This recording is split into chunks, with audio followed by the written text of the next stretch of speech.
Welcome back to Crazy Bowl TV. Thank you so very much for joining us one more time for the Thursday pre-EPL edition. Thank you. Please share, subscribe, like, and also comment. Today, I'm going to talk about, of course, the preview matches for the weekend. And then I'm going to make a case. Imagine me, Klopp losing Pep, and then he's looking for a new assistant manager.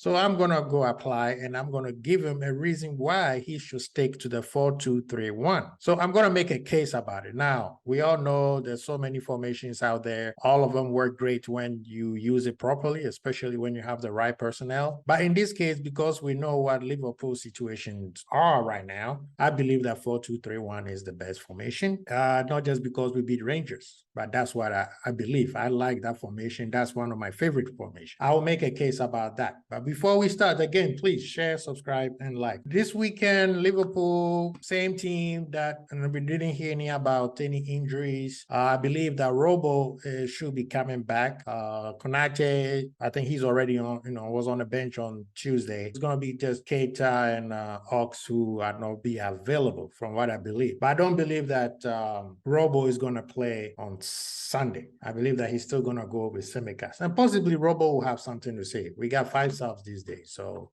it's going to be interesting. Before we get there, let's discuss some of these games that are coming up. We got Bournemouth versus Leicester City. This is going to be an entertaining match. Both teams need wins, and Leicester, seems like Leicester has gotten a resurgence, so they're going to do well. I think it's going to be an entertaining match. Chelsea is playing Wolves. Wolves got a new manager, I believe, or they're still using the assistant coach, but they should be they're looking at Sporting Lisbon's coach who be the next manager for Wolves. And Chelsea has also got a few bounds. They won 2, one Champions League and then one EPL last weekend. So they're going to be looking with their tails up, especially when you're playing at Stamford Bridge. So it's going to be an entertaining match. And guess who's going to be going back home? Diego Costa is going to be going back to Stamford Bridge. So we shall see how that goes. All the foolishness that he used to do. Let's see how the Chelsea fans feels about that. Man City plays Southampton. Is Haaland going to score another goal? Because I have him on my fantasy league, so I'm expecting him to give me some points. Southampton, when they are on, they are a problem. They got a lot of physical, young, athletic team. If they play well, they could cause City a lot of problems. They've usually caused City problem, but City is pretty strong. I hope they drop points, but I don't know how Southampton is gonna stop Haaland. Newcastle playing Brentford. That's gonna be an entertaining match. Newcastle has now got a couple wins, so they're doing their thing now. Let's see what happened. Isak, you haven't scored since you scored against Liverpool. What's going on out there? Brighton and Spurs, that's the match of the day. This is going to be entertaining. Spurs are struggling. Yeah, they find a way to win once in a while, but they're struggling big time. The team hasn't found a way to gel, so Conte got his work cut off for him. Brighton, the new coach, they play Liverpool very well at Anfield. Spurs are going to Amex Stadium, and their stadium is pretty, they got some real fans out there. So it's going to be entertaining. I don't think it's going to be an easy match for Spurs at all. I can see Brighton winning, or it's going to end up being a draw. That's how I see this. And then Crystal Palace on Sunday, we got Crystal Palace and Leeds. This could be an octane back to go. Everybody's going to score. I think there's going to be a lot of goals. Basically, that's what I'm saying.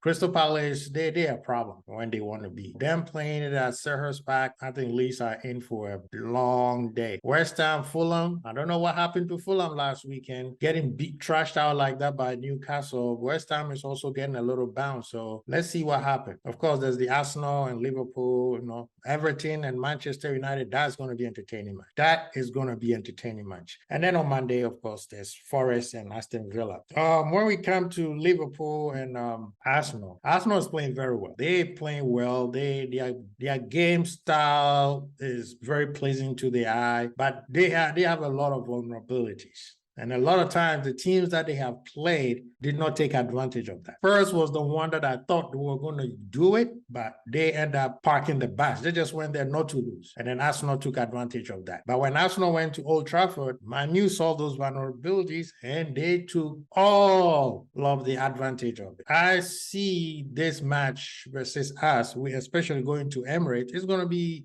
a tension. It's going to be a long day. I mean, Arsenal fans think that they're going to beat us. This is their chance to find finally beat Liverpool so that they cement themselves as a true contender, they have another thing coming. Let's be honest. If Arsenal play at their highest level and Liverpool plays at their highest level, Liverpool will beat Arsenal all day, every day. I don't care how well that momentum they got. Problem with Liverpool right now is we are not playing well. If we play well with the players that we have, we beat them all day, every day. Come on, we beat City. So I'm just saying. But Arsenal right now are a threat. They could have, I put them in my top 4 for the season, and I think that they're doing well. And by playing Liverpool is a whole different animal. Yes, we're not playing well, but we are not losing. We're drawing a whole, like a gang of games that we're drawing too many times, which is costing us points. But we are not losing. The Man U thing was something that threw us off, and of course Napoli. That's we are always due for one. Even the year that we won, City did that to us, and then of course Watford was the first team that did that to beat us 3-1. So with Arsenal, I'm expecting this game to going to be right. Their fans are going to be excited. They're going to make a lot of noise. They are in for a shock, and this is why I believe they're in for a shock. Arsenal plays Spurs. When Spurs decided to play instead of parking the bus, Arsenal was very vulnerable. You could tell they were struggling to hold Kane and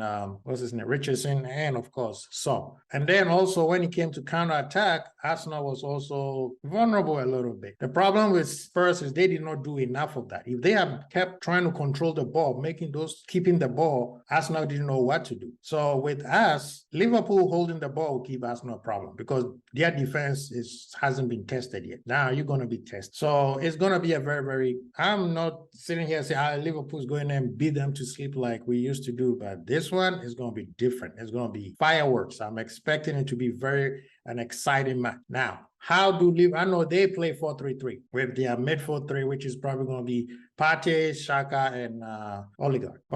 I call him Odegaard. And the front 3 is going to be Saka. It's going to be Jesus, and then Martinelli. Their back 4 will be White, Saliba, Gabriel. Now, is he going to use Shevchenko or he's going to use Tierney? But I think he might use Tierney because he won that solid defense for Salah. That's what I think he's going to do. Now, Liverpool, from what I'm seeing, our lineup is going to be the same lineup as Tuesday, which was Trent, Matip, VVD, Tsimikas. That one we know for sure. I think Bobby will come in for Nunes, and then Nunes will come on maybe in the second half for like 30 minutes. For me, I want us to play the same formation we did, 4-2-3-1. And now this is where I decide to make a case for myself. I'm going to go for a job at Liverpool, and I'm telling Klopp, this is the reason why you should keep the 4-2-3-1 formation. Now, let's talk about the 4-2-3-1 formation. This formation is very easy to use. You don't need specialized players to play the whole position compared to 4-3-3 or 3-4-3. If you play 3-4-3 and your midfield, especially the 2 midfielders are not workhorses, you're going to be run ragged. And that's the problem Spurs is having right now. And that's also the same problem Chelsea is having because this is not the same team Conte won the league with. Remember? 4-3-3, you need 3 midfielders who are workhorses at the same time have techie or skill. You're basically trying to combine the skill of Thiago and the hustle of Henderson, and you get a player like KDB or Steven Gerrard. There's not that many players like that, and you can't find too many players as close to them like that. So that means that formation, you need specialized players. I mean, even if we look at Barcelona, you got Busquets, you got Iniesta, you got Xavi, specialized players who play specific positions. So that's why Liverpool is struggling right now because we have maybe 2. Fabinho can't run anymore, so he's struggling when the two number 8 are not playing well. Same thing if Henderson doesn't have the legs anymore. Milner, same thing. Thiago can't do everything. He's injury prone. So for Liverpool, playing the 4-2-3-1, which was perfect for us because it can morph into so many formations. The 4-2-3-1 is an updated version of a 4-5-1 when you are playing defense. It holds the Christmas tree,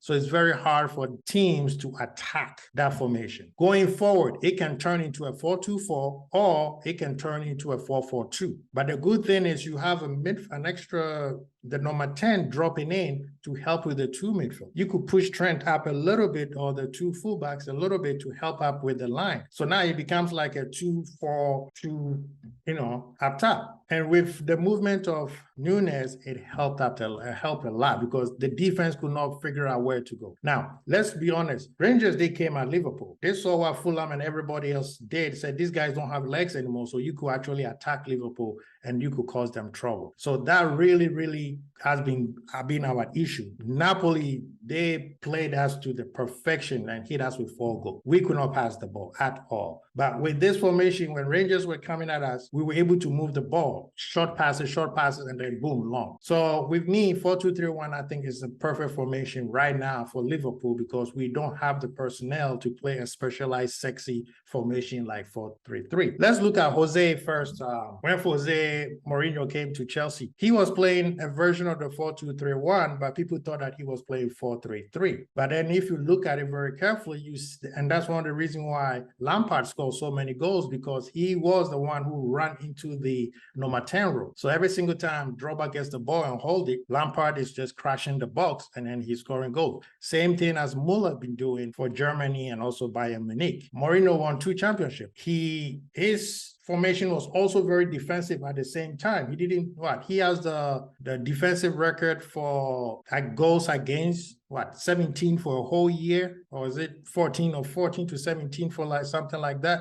It supports the defense, it supports the midfield, and then the attackers you could always get 4 people. People thought that we were playing 4-2-4. No, it's just the formation allow 3 players to help the striker up top. And it's always, you have a minimum of at least 4 players in the box, and which was something good to see with Liverpool. Please share, subscribe, like. I'm going for the job, so please help me out. They went to Madrid. He played 4-2-3-1. He won the La Liga with that. He got Ozil as a number 10, Di Maria on the right, Ronaldo on the left, and of course Benzema up top. Khedira and Xabi Alonso are doing the pivot. They won La Liga with that. He came back to Chelsea 2014, 2015. As you can see, same thing. Fabregas and Martin. And then Eden Hazard, Oscar playing on number 10, William on the right, and of course Diego Costa up top. Won the EPL with that. Let's look at Jupp Heynckes' formation. The team that won the Bundesliga, won the Champions League, that also won, I believe, the Pokal, and then also the Super Cup. Same thing, 4-2-3-1. That's the formation he played. If you remember the match versus Barcelona, I've never seen, they used the Gegenpressing, and Barcelona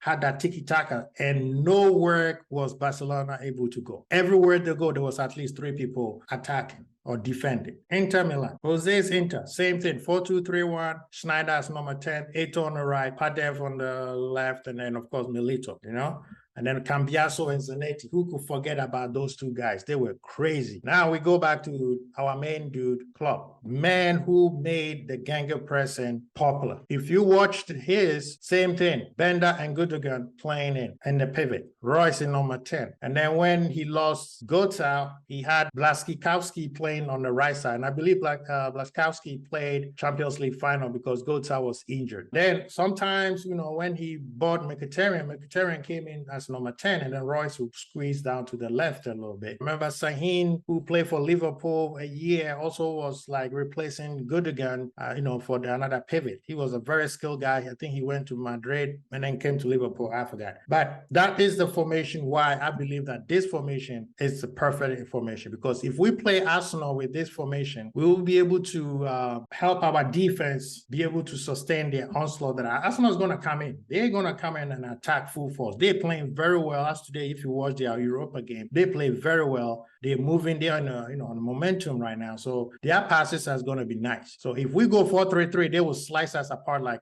Brighton did. So to me, I think the 4-2-3-1 is the best formation. It helps everybody. It even helps the attack. I think he's going to play Bobby and Jota up top, because those 2 players always have a great game against Arsenal. So I'm going with that. That will be my formation. So my back 4, of course, I already said my back 4, my 2 pivot. Is it going to be Henderson Henderson or is it going to be Fabinho with Thiago? Looking at how he made the subs, I think it's going to be Henderson and Thiago, and then Diaz, Bobby in the number 10 role, and then Salah on the right, and of course Jota up top. That will be the formation I believe he's going to. I mean, looking at listening to his pressers, it seems like he likes this formation, and I'm surprised that he's so surprised. Like, he's the one who made it famous, especially when it comes to Genge pressing, crying for this formation, and he finally did it. Let's hope he keeps it again on Sunday. Guys, thank you so much. I made my case. I hope you guys like it. Please share, subscribe, like, enjoy the weekend. It's going to be great. Great matches coming. Kwesi Bold, Archie. Peace.